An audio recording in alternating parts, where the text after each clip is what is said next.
Jesus volta antes, no meio ou depois da tribulação? Quando se dá de verdade o arrebatamento? Teorias ou verdades absolutas? Qual das três posições? Vem comigo agora pela Bíblia.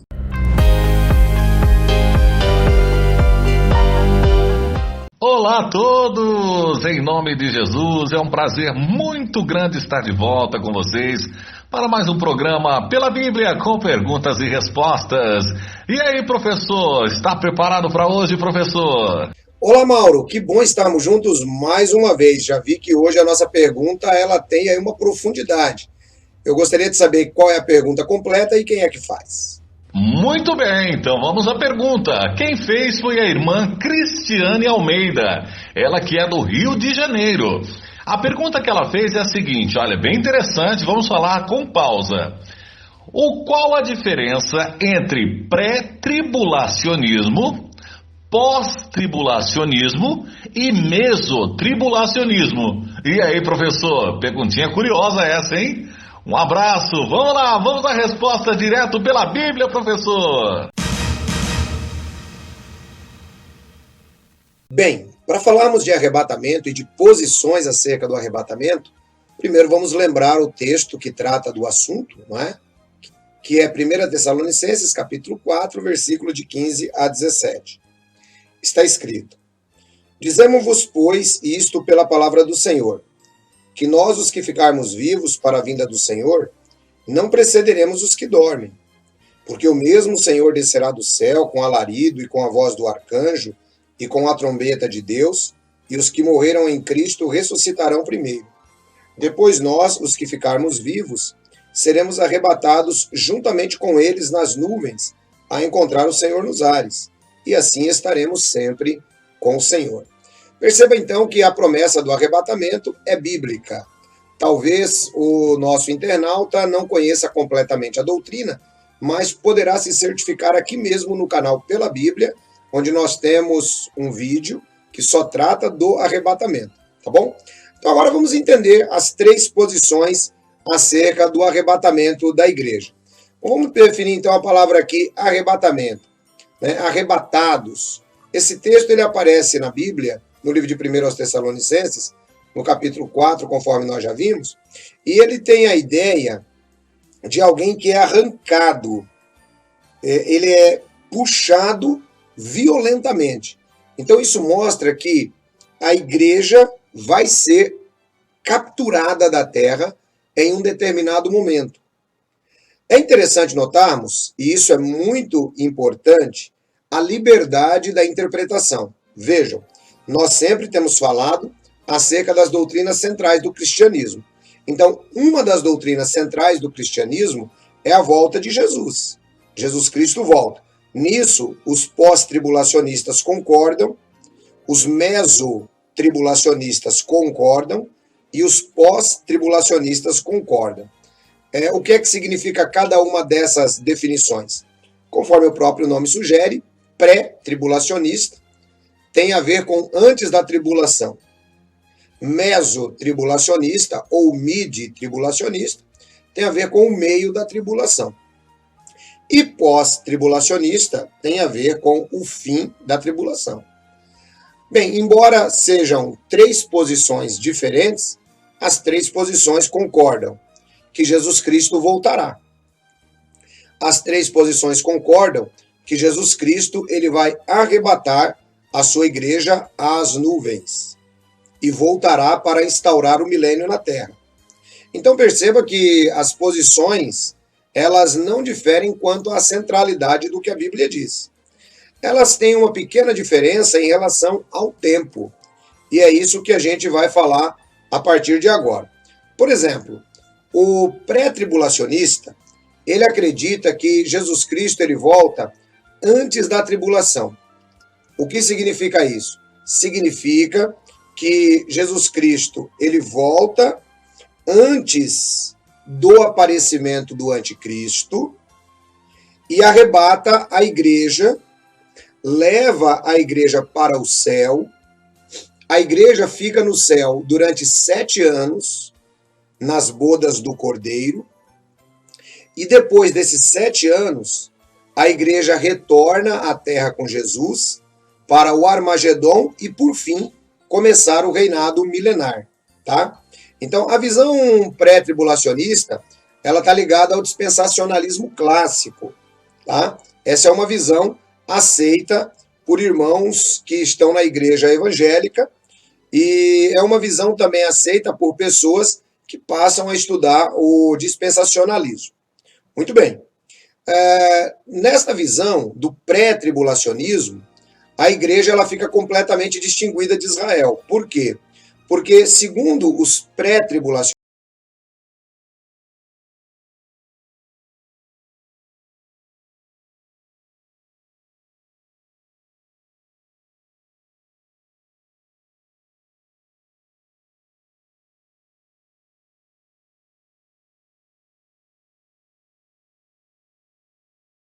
a igreja não estará no meio desse conflito, que é a grande tribulação, seguido pelo Armagedon, quando Jesus Cristo vem para destruir aqueles que estão lutando contra Israel lá no Vale de Megido.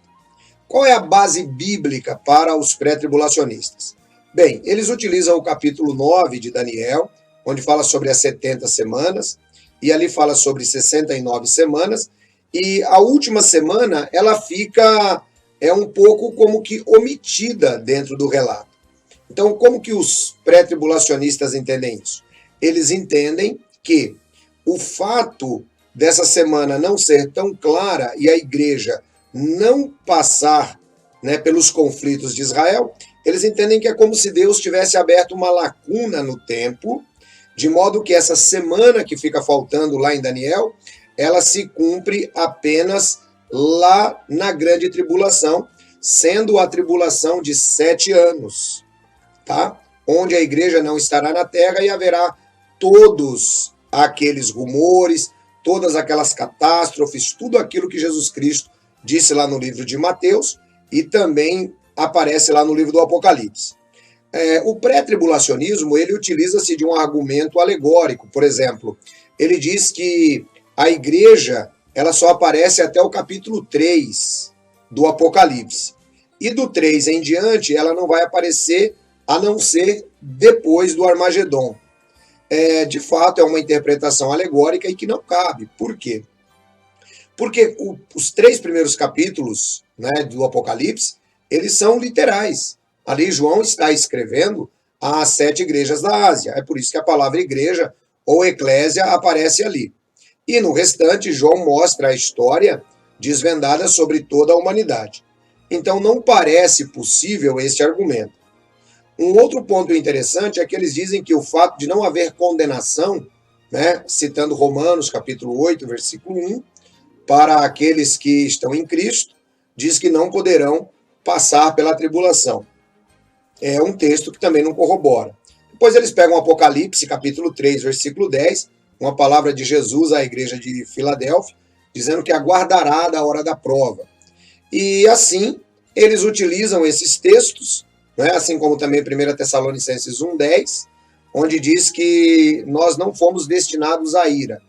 E assim eles fazem a sua teoria, né, podemos dizer literalmente uma teoria, que mostra que Jesus Cristo volta antes da grande tribulação. Veja, conforme eu citei, os cristãos concordam com a essência do evento. Existe apenas essa diferença na cronologia. Então, pré-tribulacionismo é isso. É interessante notar também que um dos pontos fracos acerca do pré-tribulacionismo é que o pré-tribulacionismo ele nunca foi conhecido na história da igreja. Ele veio a ser desenvolvido por volta do ano 1830, a partir da visão de uma suposta profetisa ligada à igreja católica, né, vamos dizer assim, carismática, um pouco mais avivada, tá, chamada Margaret MacDonald. Então, os cristãos, eles passaram a fazer o quê? Passaram a fazer um estudo acerca deste assunto, encontraram essas bases, né, que não são tão bases assim, e o pré-tribulacionismo passa a ser muito difundido a partir de Scofield, né? Inclusive temos aí a Bíblia de Scofield, que foi praticamente um patrocinador e financiador desta ideia, tá legal? Essa ideia, o que é que ela pode fazer comigo? Bom, essa ideia pode fazer com que você se desperceba dos acontecimentos. Porque, embora os pré-tribulacionistas digam, mas Jesus Cristo disse que vem de repente. Sim, ele virá de repente. Mas não significa isso que os sinais que ele deu não se cumprirão. Nós não sabemos exatamente o momento que Jesus Cristo virá, mas todos os sinais estarão sendo cumpridos. É assim que a Bíblia diz. Ou seja, em um determinado momento, Jesus Cristo volta, mas não podemos entender de maneira alguma que ele volte em duas etapas. A Bíblia não apresenta essa clareza de detalhes. Tá legal? Então, se você está assistindo esse vídeo e é pré-tribulacionista, fique tranquilo. Se Jesus vai voltar antes da tribulação, como você acredita, o importante é que você acredite que ele vai voltar. Se antes, você estará certo. Se no meio, outros estarão certos. E se depois, ainda outros. Tá? Esse não deve ser um ponto de divergência entre os cristãos. Afinal, nós não estamos divergindo do evento. O evento é de que Jesus Cristo realmente volta. Tá legal? Bom, vamos lá agora ao mesotribulacionismo ou mid-tribulacionismo. Essa visão, ela acredita de que maneira? Ela acredita que Jesus Cristo, ele volta no meio da tribulação. O anticristo passa a instaurar o seu reinado durante 3 anos e meio. Esses 3 anos e meio serão 3 anos e meio mais tranquilos, que é quando o anticristo faz um acordo com Israel, né, e com o resto do mundo. Em um determinado momento, no meio, né, utilizando-se também, né, do texto de Daniel, na metade da semana, o acordo será quebrado. Daniel capítulo 9. Então, eles dizem o seguinte: o acordo que será quebrado é o acordo com Israel. A partir daí, o anticristo vai perseguir Israel. E assim, a igreja é arrebatada no meio da tribulação, porque ela também não tem nada a ver com o assunto entre Deus e Israel. Então, isso é o mid-tribulacionismo. Se você acredita que Jesus volta no meio da tribulação, o importante é que você esteja atento e acredite de fato que Jesus volta. Se no meio ou antes, né, a diferença não fará nenhuma se você estiver desperto. Agora vamos ao pós-tribulacionismo. O pós-tribulacionismo é a doutrina aceita durante toda a história da igreja, sendo desenvolvida pelo próprio Senhor Jesus, conforme nós podemos perceber em alguns textos bíblicos. O que é que os pós-tribulacionistas acreditam? Acreditam que Jesus voltará após a tribulação.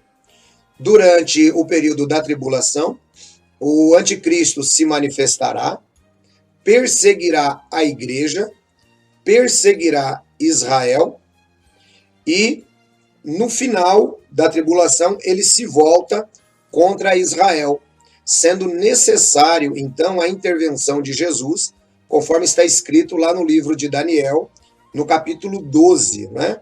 Naquele tempo, Miguel se colocará de pé em favor dos filhos do teu povo. Miguel é o arcanjo que vem à frente de Jesus, anunciando a sua chegada, conforme Paulo nos mostra em 1 Tessalonicenses, capítulo 4, versículos de 13 até o 17. Então, Miguel estará também envolvido neste evento, que é o Armagedon.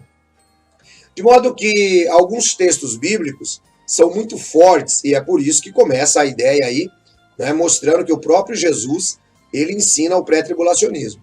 Por exemplo, quando você pega Mateus, capítulo 24, versículo 29, Jesus, depois do seu sermão escatológico, ele deixa muito claro: depois da tribulação daqueles dias, o sol ficará escuro, as estrelas cairão do céu, né? E verão o Filho do Homem vindo nas nuvens dos céus. Então veja que Jesus diz, depois da tribulação daqueles dias. Isso também ocorre em Marcos, capítulo 13, e Lucas, capítulo 21. Jesus diz que os homens estarão desalentados, os homens estarão apavorados, E depois de todos os sinais que aparecerão no céu, tsunamis, terremotos, o tempo da tribulação, então a Bíblia diz que Jesus Cristo aparece no céu. Bom, o apóstolo Paulo também corrobora isso lá no livro de 2 aos Tessalonicenses, no capítulo 2, versículo 3, quando ele diz que a vinda do Senhor não se dará, a menos que seja revelado o homem do pecado, tá? Que é o anticristo. Essa mesma escatologia é corroborada pelo apóstolo Pedro e pelo apóstolo João. Por que que o pós-tribulacionismo ele se mostra muito mais conciso com a Bíblia?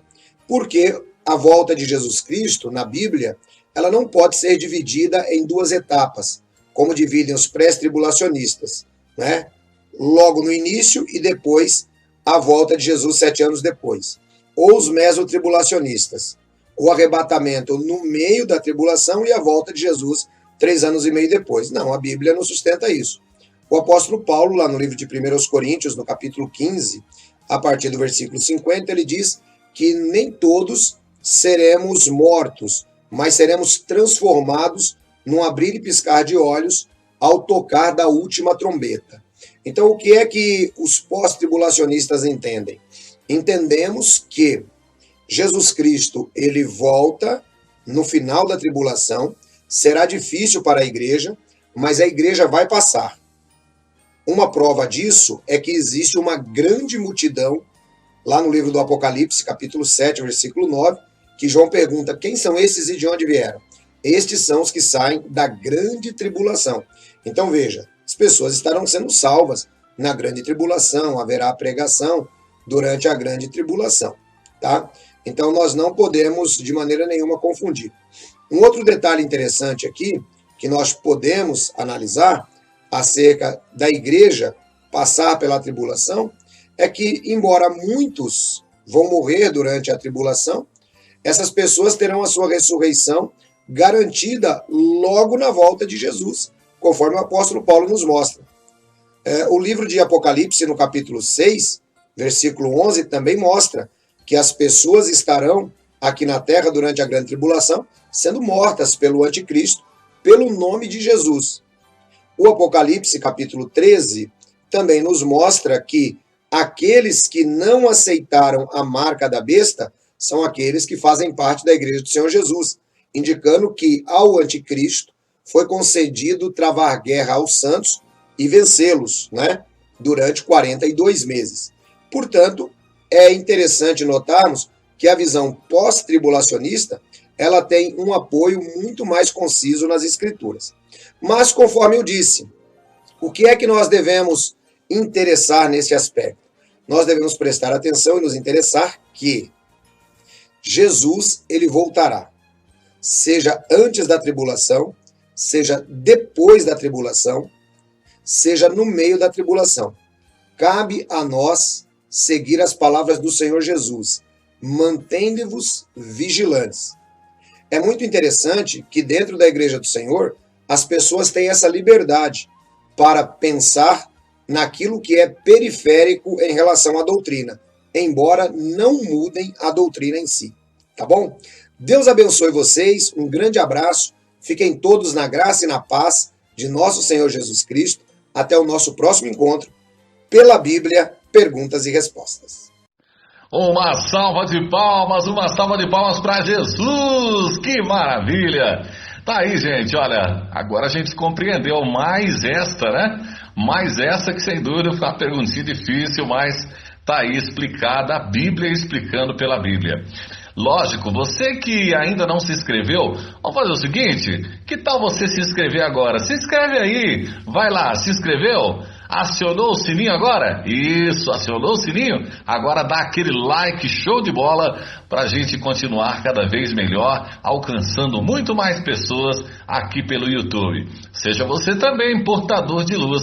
Com certeza o nosso Senhor e Salvador Jesus vai ficar muito feliz. Ah, e não esquece, compartilhe com as pessoas, compartilhe com todo mundo, gente. Comente, compartilhe, faça com que o Evangelho, o verdadeiro Evangelho, o ensino verdadeiro de Cristo chegue até as pessoas. Bom, infelizmente, paramos por aqui. Mas no próximo programa nós estaremos de volta. Eu quero desejar a todos um forte abraço e que Deus fique com todos. Até o próximo programa. Tchau, tchau!